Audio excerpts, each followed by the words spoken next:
Maulana Jalaludin Baqi, known in Persia as Jalal ad-Din Muhammad Baqi and in the West as Rumi, was born on September 30, 1207, in Balkh province, Afghanistan, on the eastern fringe of the Persian Empire.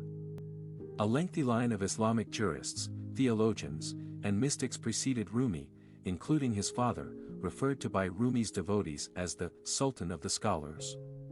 In order to evade Genghis Khan's army invasion, Rumi's father guided their family over 2,000 kilometers west when he was still a young man. Rumi lived and wrote in modern-day Turkey for the majority of his life when they migrated there. When Rumi was a teenager, the poet and teacher Feriduddin Atar gave him a copy of his own Ilahinama, the Book of God, and acknowledged him as a great spirit. Following his father's passing in 1231, Rumi assumed leadership of the madrasa, or community of spiritual instruction. Sultan Velid, Rumi's eldest son, was able to save 147 of the poet's private letters, which provide light on the poet's life and times. Rumi frequently became involved in the affairs of his village, mediating conflicts and arranging loans between aristocrats and commoners.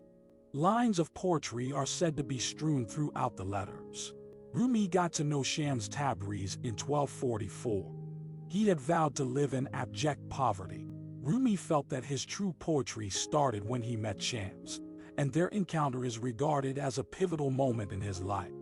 For approximately 4 years, they were good friends. Shams was continuously chased away during that period of time by Rumi's envious followers, one of them being Rumi's son, Ala al-Din. Shams vanished once more in December of 1248. He was probably pushed out or slain. Rumi journeyed to Damascus and other places after leaving the madrasa to look for his friend. Rumi eventually accepted his loss and went back to his house.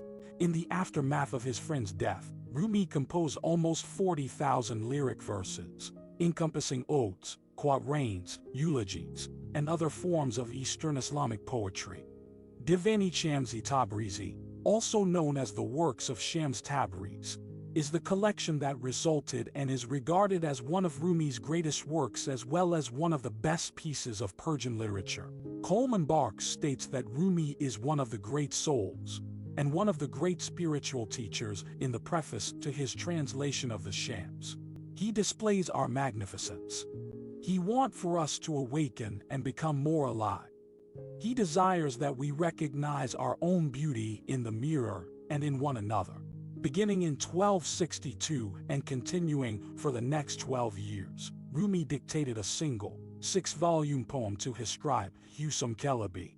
The resultant masterpiece, known as the Masnavi Humanavi, Spiritual Verses, is thought to be Rumi's most intimate work of spiritual instruction. It has 64,000 lines. Some Sufis now consider the Masnavi to be the Persian Quran, with Rumi referring to it as the roots of the roots of the roots of the Islamic religion. Alan Williams, the translator, put the following in the preface of a Spiritual Verses English edition. Rumi is a mystic as well as a poet, but his primary role is that of a teacher, passing along his knowledge to his students. Like all excellent instructors, he believes that in the end, his students will have come to their own understanding when his ability to explain things fails and he can no longer speak for them. In Konya, Turkey, on December 17, 1273, Rumi became unwell and passed away. His ultimate resting place was next to his father's grave, and the Yeşil Turb, green tomb, was built over them. There is a mosque, a dance hall, and Davish residential quarters on the site, which is now the Maulana Museum.